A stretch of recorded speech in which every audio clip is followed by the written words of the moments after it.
శాశ్వత అధికాపకేతర మిత్రులు, ప్రియమైన విద్యార్థులారా, మనందరికీ తెలిసిందే ఏమిటి ఈరోజు? రక్షాబంధనం. దీనికోసం ఎంతకాలం నుంచి ఎదురు చూస్తుంటారు అన్నల చెల్లెలు, అక్క తమ్ముళ్ళు, సోదర సోదరీమణులు. కేవలం భారతదేశంలోనే కాదు, ప్రపంచవ్యాప్తంగా అనేక దేశాల్లో నివాసం ఉంటున్నటువంటి భారతీయులందరూ కూడా ఈ పండుగలు జరుపుకుంటారు. సౌదీ అరేబియాలో కూడా అక్కడ ఉన్నటువంటి భారతీయులు, అక్కడ ఉన్నటువంటి ఆ ప్రాంత వాసులతో పాటు చాలా సరదాగా వాళ్ళ సమక్షంలో ఈ పండుగను జరుపుకోవడం అనేటువంటిది జరుగుతుంది.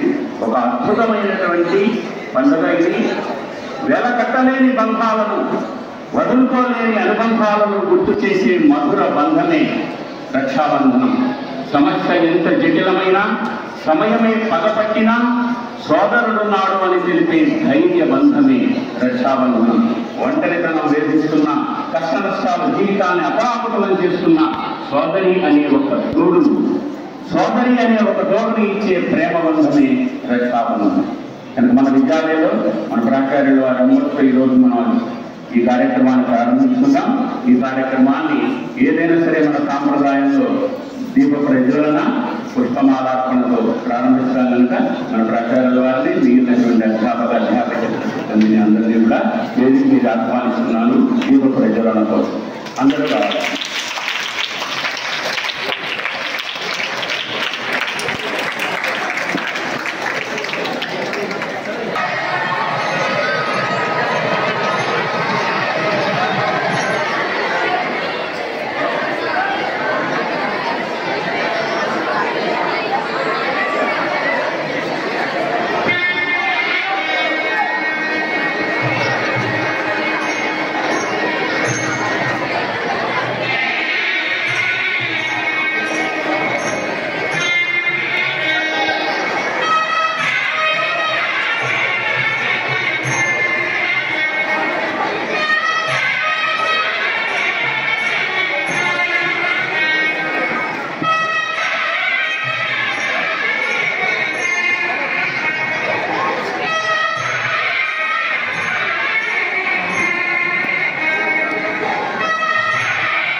నమో నమః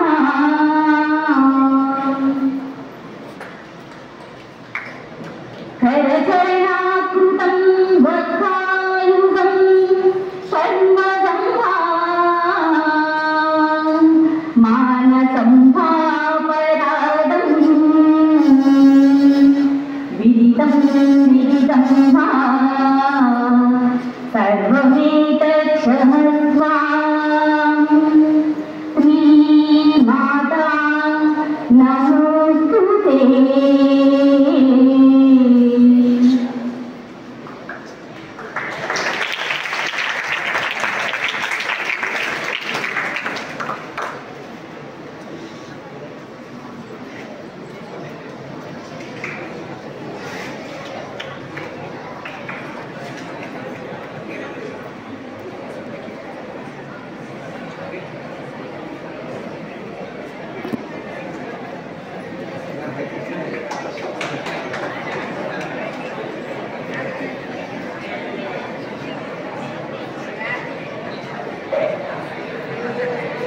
सरस्वती वंदना के लिए माइग्रेशन गर्ल्स को मंच पर आमंत्रित कर रहा हूँ। जल्दी आओ।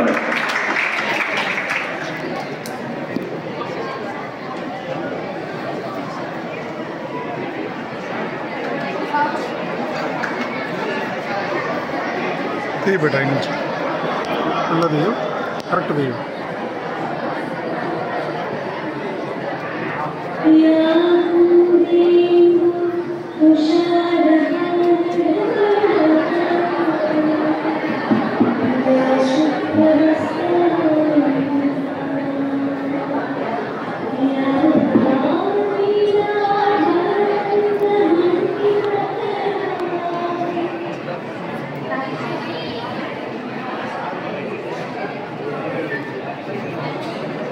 नमस्कार सभी को।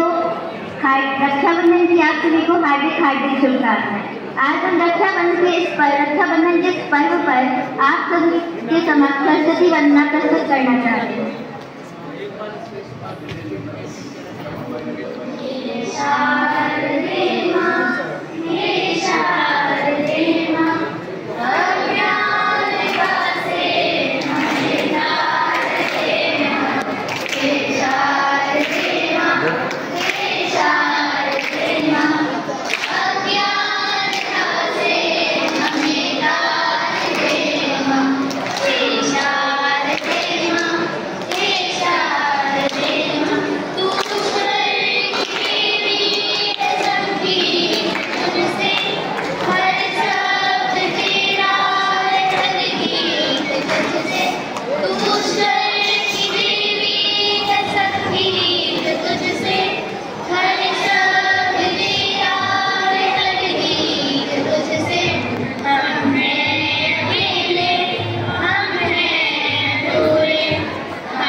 सरस्वती माता तुलाकी माता की अतीతంగా ప్రకృతి తత్వాన్ని కలిగి ప్రకృతిలో ఉన్నటువంటి ప్రతి జీవిని కూడా కాపాడేటువంటి జ్ఞాన ప్రకారం మనిషికి కావాల్సినటువంటి జ్ఞానం.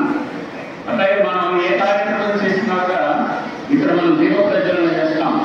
అది పంచలోహాలతో చేసినటువంటి ఉంది. దాని లోపల నువ్వుల నూనె వేస్తాం అన్నమాట. 3 వస్తువులు కలిపి వేస్తాం.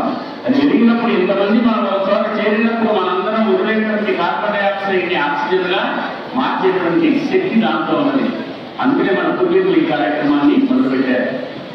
రక్షాబంధనం అంటే తెలిసిందే. రక్ష అంటే రక్షించేటువంటి, బంధనం అంటే కట్టేటువంటి ఒక చిన్న దారం. మీరు కూడా చూడండి, మీ చాలా మంది పిల్లల్లో కాళ్ళకి, చేతులకి, మెడలో కూడా నల్లని దారాన్ని కట్టుకుంటారు. కొంతమంది నెత్తులు కట్టుకుంటారు. అంటే మిమ్మల్ని రక్షించాలి అని చెప్పి మీ తల్లిదండ్రులు తెలిసినటువంటి వాళ్ళ దగ్గరికి వెళ్ళి పూజలు చేయించి ఆ కాళ్ళను తీసుకొచ్చి కట్టారు. అనుక్షణము కూడా, ప్రతి క్షణము కూడా మిమ్మల్ని రక్షించేటువంటి తత్వం కలిగినటువంటి ఆ కాడు. అట్లా ఇప్పుడు ఇక్కడ ఈరోజు మనం రక్షాబంధనం రోజున ఆడపిల్లలు అంటే అప్పచెల్లెలు అన్నదమ్ములు కట్టేటువంటిది కూడాను జీవితాంతము మా అన్నదమ్ముల సుఖంగా ఉండాలి, వాళ్ళకి ఏ విధమైన ఇబ్బంది రాకూడదు, వాళ్ళకి అవసరానికి నేను సహకరిస్తాను, అలాగే నా జీవితాంతము కూడా నా అన్నదమ్ములు నాతో పాటు తోడుగా ఉండాలి అనేటువంటి భావాన్ని వ్యక్తపరచడమే. అంటే అన్నదమ్ముల సంబంధము అంటే ఒక చక్కని బంధం. దాన్ని మనము ఏ విధంగానూ తప్పుపట్టేటువంటి విధంగా ఉండదు. అందుకనే మన ప్రతిజ్ఞలో కూడా భారతీయులందరూ నా సహోదరులు అన్నారు.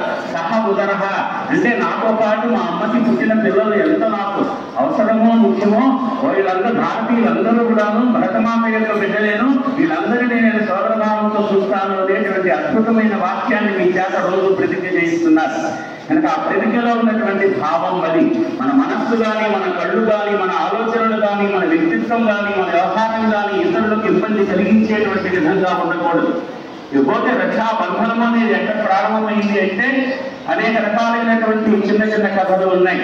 మొట్టమొదటి శ్రీకృష్ణ పరమాత్ముడు శిశుపాలుని వధించడం కోసం 101 తప్పులు సహించాడు. 101 తప్పులు అయిన తర్వాత ఆయన తన సుదర్శన చక్రాన్ని వదిలాడు. ఆ వదిలినటువంటి సందర్భంలో చిన్న ఏమరపాటు వలన ఆయన వేలికి గాయమైంది. పక్కనే ఉన్నటువంటి ఆమె ద్రౌపది కాస్త ఆయన తన కొంగు చీర కొంగుని చింపి దాన్ని ఆయన కట్టింది. ఇట్లాగే ఒకసారి అరణ్యవాస సమయంలో కూడా జరుగుతుంది. అనేక పురాణాలలో అనేక రకమైనటువంటి గాథలు మనకు ఏర్పడుతూ ఉంటాయి. అప్పుడు ఆయన అన్నాడు, నీ జీవితాంతం కూడా నీకు నేను రక్షగా ఉంటాను అన్నాడు. అంటే కౌరవ సభలో ఆ వస్త్రములను తీసుకున్నప్పుడు ఆయన ఆమెకి వస్త్రాలను ప్రసాదించాడు. ముందర ఆలోచించాడు, నువ్వు ఎప్పుడన్నా ఎవరికన్నా వస్త్రదానం చేసిందాన్ని అక్కడే ఉన్నటువంటి రుక్మిణం చెప్పింది, ఏమైనా నీకే చేసిందా గుర్తులేదా అన్నది. వెంటనే ఆయన తన మహిమ చేత ఆమె వస్త్రములు ఆమె శరీరం నుంచి విడిపోకుండా ఆమె యొక్క మాన సమ్మానాలను కాపాడినటువంటి మహామహుడు. అట్లాగే శచీదేవి ఇంద్రుడి యొక్క భార్య, స్వర్గాధిపతి కనుక ఆయనకి రక్ష కట్టింది. అంటే రక్ష అనేటువంటిది ఎవరికైనా కట్టచ్చు. దాంట్లో ఉన్నటువంటి సంబంధం ఏమిటంటే అన్న తమ్ముడు అక్కా చెల్లెల యొక్క సంబంధం. అయితే ప్రతి విషయంలో కూడాను భర్తే అన్ని భార్యకి, భార్య భర్తకి అన్ని కూడా తల్లిగా చెల్లిగా ఎన్ని రకాలు చూసినా సరే ఎట్లా ఉంటుంది. అంటే దీంట్లో ఏ విధమైనటువంటి లేదు. తర్వాత కాలంలో వస్తే బలిచక్రవర్తి 3 లోకాలని జయించాడు. జయించిన తర్వాత ఆయన దగ్గరికి విష్ణుమూర్తి వచ్చాడు. విష్ణుమూర్తి వచ్చినప్పుడు ఆయన ఏదన్నా కావాలంటే కోరుకోమంటే ఆయన కోరుకున్నాడు, ఏమదయా నువ్వు నా ఇంట్లోనే వాస్తవం, నువ్వు ఇక్కడే ఉండిపోమన్నాడు. రోజులు గడుస్తున్నాయి, సంవత్సరాలు గడుస్తున్నాయి, లక్ష్మీదేవి ఎదురు చూసుకుంది, భర్త రాలేదు, తెలుసుకుందామే. బలిచక్రవర్తికి వెళ్ళింది. ఏం చెయ్యాలి అంటే బలిచక్రవర్తి అమాయకుడు అన్నమాట. ఏదైనా కనుక అడిగినట్టయితే ఇచ్చేటువంటి తత్వం కలిగినటువంటి వాడు. వెంటనే తన ఒక దారాన్ని తీసుకెళ్లి దాన్ని ఆయన చేతికి కట్టింది. అమ్మా నీకేం కావాలన్నాడు, నా భర్త నాకు తీసుకొచ్చేసాడు. ఇంకా చారిత్రక అంశాల్లో చెప్తే మనకి అనేక రకాలైనటువంటి కథలు వస్తుంటాయి. దాంట్లో ముఖ్యమైనటువంటి కొన్ని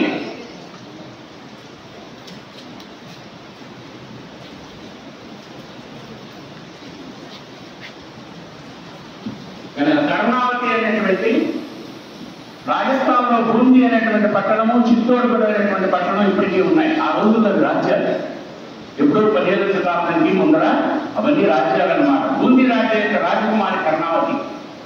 ఆమెని మేవాడ అంటారు, చిత్తోడ్గఢ్ ప్రాంతాన్ని. మేవాడ ప్రభు అయినటువంటి రాణా సాంగా అనేటువంటి వ్యక్తితో వివాహం చేశారు.